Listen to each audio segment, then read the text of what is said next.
and welcome to the Lee and the Jake Show. It is Wednesday, May 1st. My name is Lisa Mega, and I'm joined by Jacob Rothberg and Jacob Unger.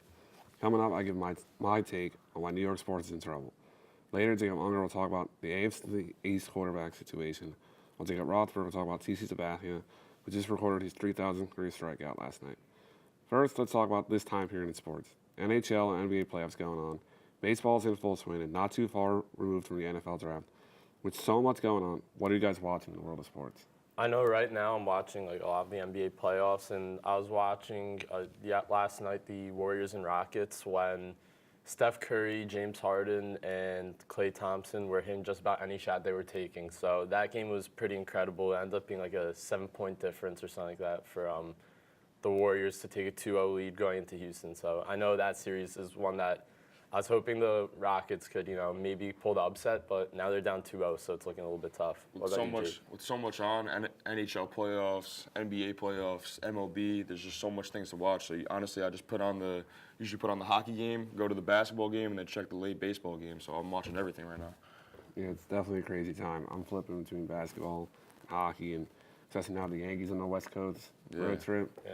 Staying up late to watch these games. Exactly. New York sports is in trouble, and this is why. And let's state the obvious reason. New York is struggling because Boston has been dominating.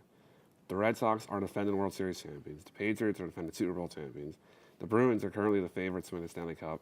And the Celtics are more than capable to go on a run in the postseason. Boston teams have won 12 championships since 2000. The New York area has won 4 in that time frame. Keep in mind, New York has double the teams that Boston has. The only shining light that New York has is that if not for Eli Manning and the Giants, the Patriots would have won 2 more Super Bowls. The Giants defeated the Patriots in 2 separate Super Bowls, including the 2007-08 season, when the Giants defeated the 18-0 Patriots, who were all set to become the first team in history to reach 19-0. Instead, finishing with a record of 18-1 giant loss, pun intended. Although Pats fans are disappointed, they have still won a Super Bowl 6 times in the past 19 years. Not to mention, I don't think the Giants win the Super Bowl anytime soon. In hockey, neither the Rangers or the Islanders have won a cup since before gas was under $1, or has Boston won the cup in 2011. In the basketball world, well, no surprise, the Knicks and the Nets have been an embarrassment to New York sports as of late, but both teams are appearing to finally be on the right track. While the Celtics, although not as dominant as they used to be, still rank as one of the best teams in the NBA, most recently winning the title in 2008. In the realm of baseball, it gets ugly. The Red Sox and the Yankees have long been rivals, and the Yankees were always the team to beat in the American League. But times have changed. Boston has now won the World Series 4 times since the 2004 season, and the Yankees have won it once in that span.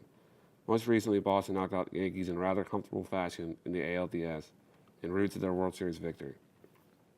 A true New Yorker would never root for a Boston team over a New York team, if hypothetically that was a matchup in the postseason.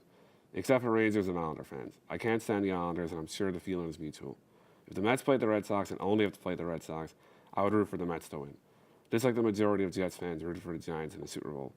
New York and Boston teams do have this odd relationship. They need each other. They always try to outdo each other in free agent signings and in trade acquisitions. There's almost like an underlying respect between the two markets. Try picturing a world in which the rival team doesn't exist. It's hard. Sports are more fun when each market is represented in the postseason.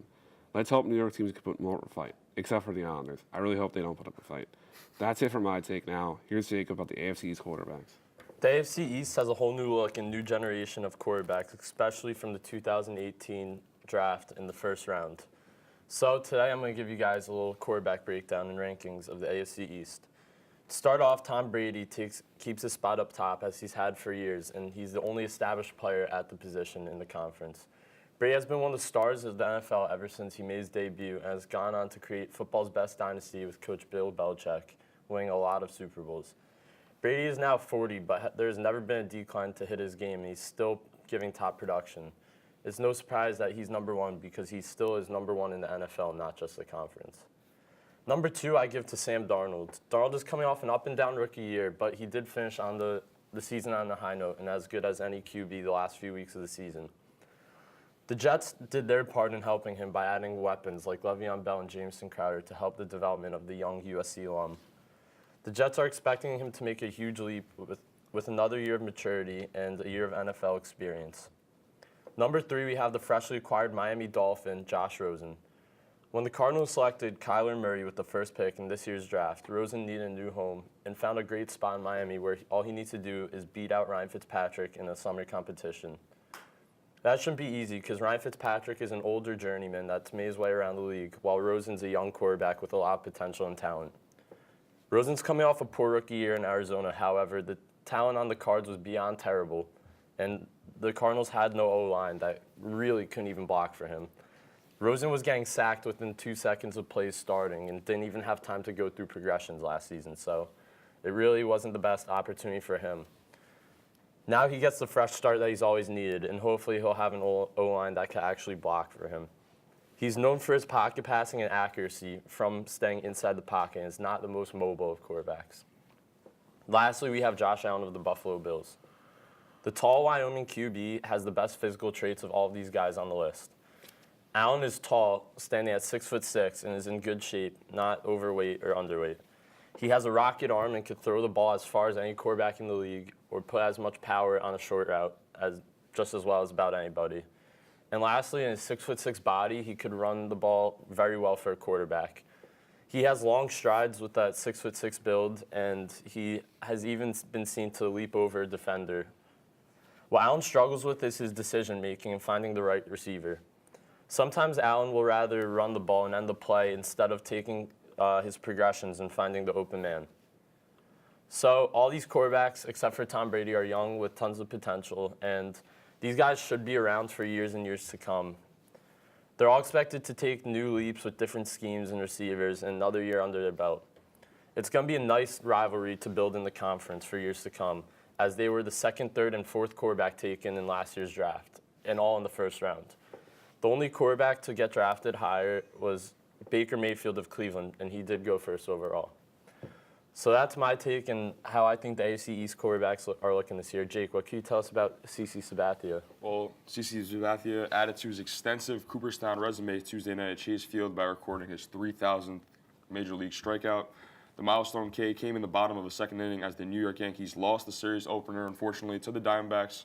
However, Sabathia caught John Ryan Murphy swinging at a changeup as he struck out the side. After the game, he told reporters that when he got the last strike, he didn't want it to be Murph because actually Sabathia is good friends with the former second-round Yankees pick. Just insight, he also caught Mariano's last pitch, so does that make him Hall of Famer? I don't know. It could lead to that. Two very important events in New York Yankees history. John Ryan Murphy, who would have thought, a random scrappy catcher, but Sabathia is the 17th pitcher in big league history to reach 3,000 strikeouts. Ahead of Murphy's at bat, Sabathia picked up 2 strikeouts in the bottom of the second inning where Wilmer Flores hit a 2-out solo home run. You could actually hear the 36,352 fans present screaming CC, CC, CC. Very, very cool. I know, Lee, you're a Yankee fan, so must have been cool for you. Hall of Famers Bob Gibson and Fergie Jenkins are the only 2 black pitchers to have amassed 3,000 strikeouts in their career. Like Sabathia, Gibson and Jenkins are part of the 15-man group of Black Aces, a collection of the only black pitchers to ever win 20 or more games in a season. Lee, this is a pivotal question for you. I'm not sure on my end. I know I respect CC Sabathia for getting over his issues in the off-the-field instances, but does this conclude to make him a Hall of Famer? I think you could definitely make the argument that he is. I mean, I'm biased. I mean, he has been a Yankee for just about 10 seasons now. I mean, he won a World Series. You know, he usually always dominated up until his swan song years. But I could see you making the case. I don't know.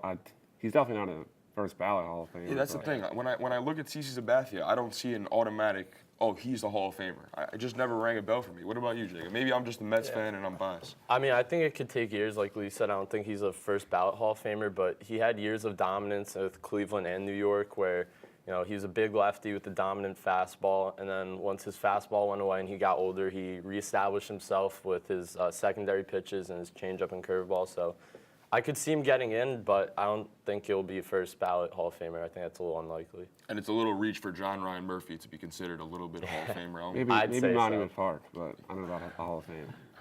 But catching Mariano Rivera's last ball and then striking out, 3,000 career strikeouts, CC Sabathia, he's got something going on. He's in the right place at the right time. Beat me to it. But all right, that has been all for us. Thank you guys so much for tuning in. This has been Lee and the Jakes. We appreciate you turning in every single Wednesday for another episode of the sports rundown. So thank you guys, and have a great rest of your day.